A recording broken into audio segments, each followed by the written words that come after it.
Protesters come to blows over LGBTQ plus rights. The two sides facing off outside the Glendale Board of Education meeting. One side angry over the gender identity curriculum and policy. These people are shoving their LGBT agenda down children's throats, and it's not okay. The other in full support. The well-being and the inclusion of LGBTQ voices within school curriculum and programming is not a topic of discussion. It's a civil right that was earned by decades of brave LGBTQ plus activism. Close to 500 turning out, police dividing the opponents as tempers flared. On the agenda, a resolution designating June as LGBTQ plus Pride Month, something the district has done for the last 4 years.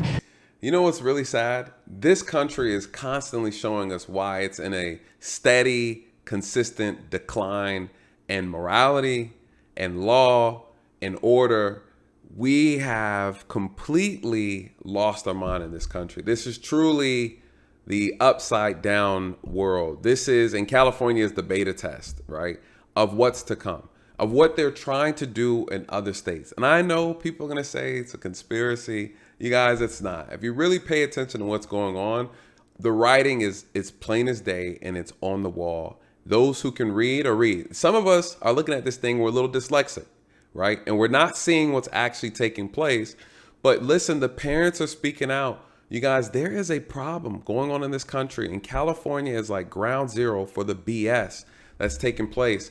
You know, it's ushering in this new ideology and this new form of thinking that's counterproductive for a healthy society.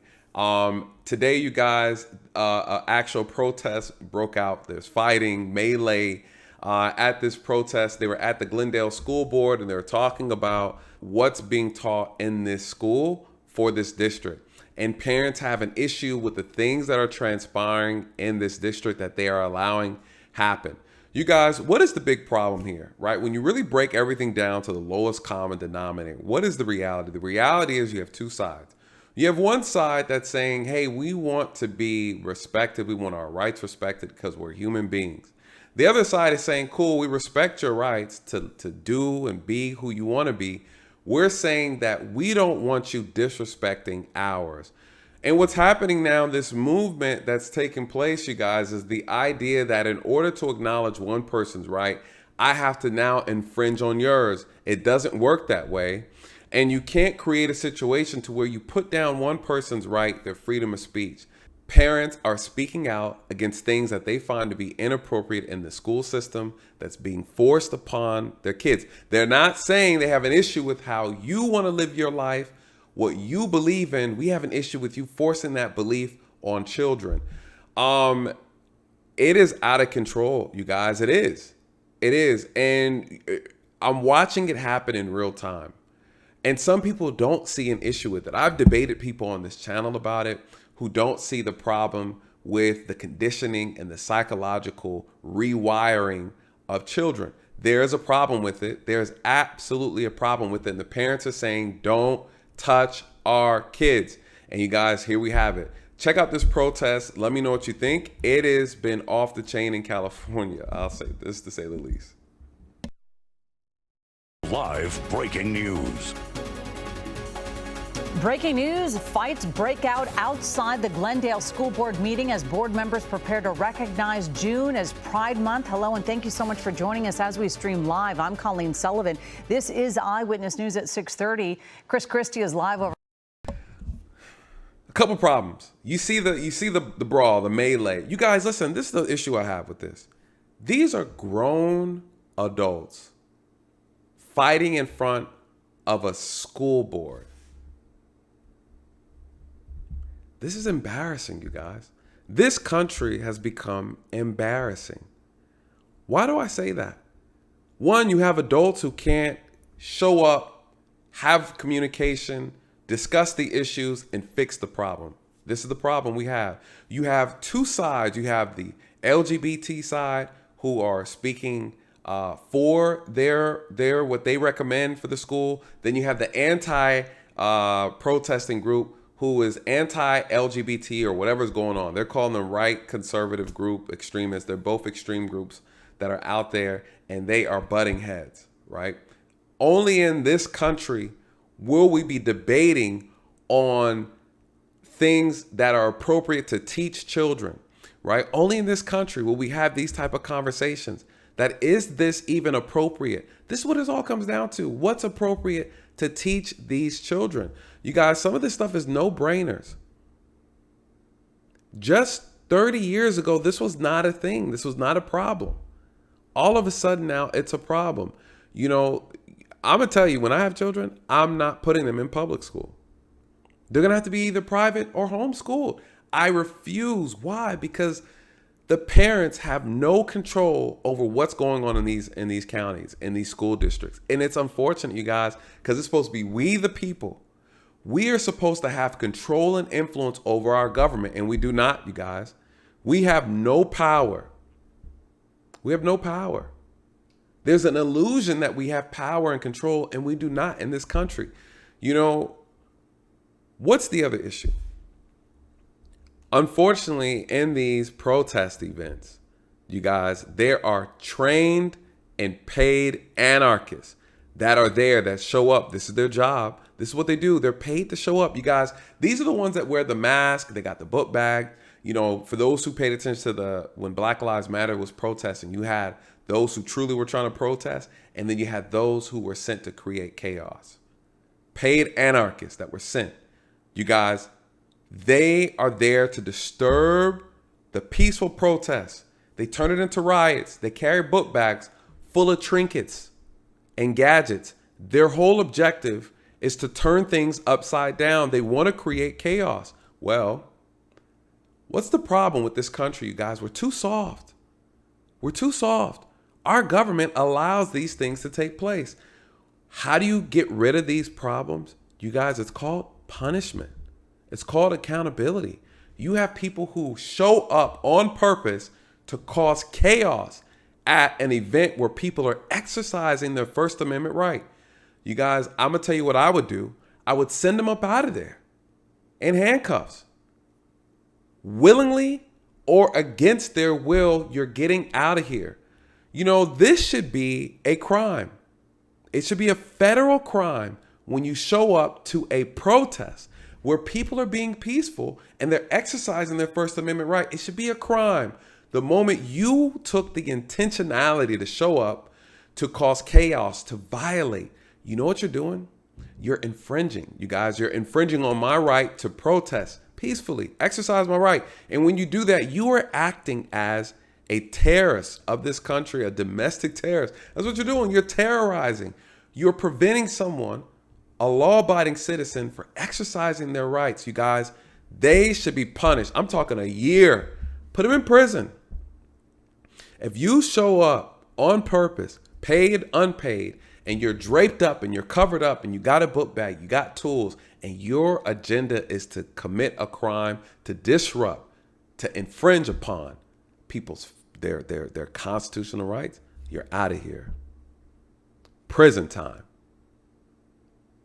Prison time. I'm sorry. That's a federal crime. It should be a federal crime, you guys. That's how you end that. It doesn't take much. A little stroke of the pen. That's it. You know, this country is allowing these things to take place, you guys. This is embarrassing. This is embarrassing. And even on top of that, what we're even fighting about, this shouldn't even be a discussion. The parents say it's a no-go. It's a no-go. Take the vote, get it done, get it up out of here. If you don't like it, leave that county. This is how bad it is. And people have to speak out, you guys. Kids or no kids. Why? Because you pay taxes. You pay taxes. It's out of control, man. Overhead in Air 7 HD with the very latest right now. Chris.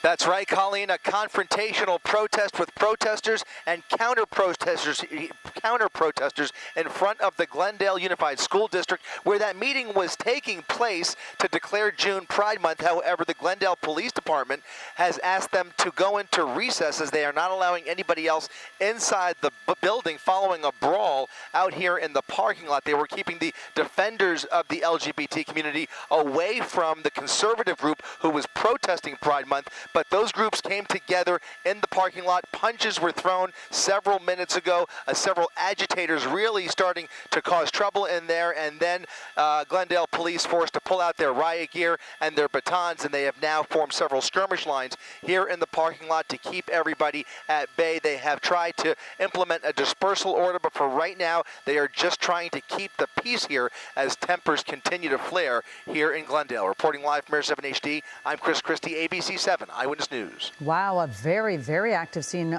right below you, Chris. Again, we are going to continue to stay monitoring the situation from above. We will continue to check back in with you as we get new information. Also, we go back out to Eyewitness News reporter Leanne Suter. She is on the ground and she has the latest. We are only here to protect our freedom. Anger and frustration as two sides face off outside Glendale Unified Board of Education meeting. The board is set to adopt a resolution designating June as LGBTQ plus Pride Month, something they've done for the last 4 years. The superintendent says it's part of the California framework. Protesters who have been gathering at the last couple of meetings say the state's curriculum and thus the Glendale Unified School District's policy in dealing with LGBTQ plus issues violates their rights as parents. There is no way it will ever be inappropriate for a minor to start using a different name, different pronouns, changing in front of other minors in locker rooms or in front of other adult coaches, for instance, without parental consent. That violates the parents' right to privacy. That violates their First Amendment rights. Gay rights supporters say it's just a push to instill more hate and say the angry rhetoric only hurts the kids. I think when the conversation turns violent, school board members resign, teachers quit, schools fail. The superintendent says at the end of the day, the parents are saying they don't want their children to be taught certain things. They don't want certain things to be acceptable because they know it's inappropriate. And this is a battle of morals. That's what this all comes down to at the end of the day. And as we know, this country is descending into a moral decline. And that's just the reality. I believe California is the beta test. I believe that when you look at the things that California is talking about, the policies that they are pushing, it's absolutely destroying the state. And people are fleeing, literally, the state of California. And some people are staying there. Some people don't have any issues with it. Me personally, I love everybody, you guys. And at the same time, I also love people's right to privacy. I love people's right to want to see what they believe is important for their child. If you want to raise your child that way, cool. But when you go to school and you're in a public school, you have to remember there's a universal education being taught. And there's certain things that is not even appropriate for kids to be learning. Or it's not so much what they're learning, but how they are learning it. When you look at these things, the parents have a voice. It needs to be respected. They should come together and come to a conclusion. And if whatever the conclusion is doesn't sit well with you as a parent, then you have a right to remove your child out of that school, you know? And so I just think that this is a thing where do people really have the voice that they claim we do have? And if that's the case, show us, prove it. And if not, then that's a problem. And I think this is more reasons why parents are pulling the kids out of public school. Take your child to a school where they are teaching education, not indoctrination. And that's my thoughts on that. What do you guys think? What are your thoughts on this? Should kids learn any and everything under the sun? Do these things really matter? Are parents overreacting? Or is there some merit to what they are saying, you guys? Those who have experienced this, I plan on actually bringing a professional teacher on the channel to have these discussions, someone who knows what's actually going on. Again, the media, social media has a way of putting out inaccurate information or misleading information. But when you talk to the parents, when you actually talk to teachers, they tell you exactly what they are seeing, you guys. And the parents have... They're not just blowing smoke. There's a lot of things that are taking place that they find to be deemed to be inappropriate, and they're trying to speak out. So anyways, what are your thoughts, you guys? Like, comment, share, and subscribe with that. Good night. God bless.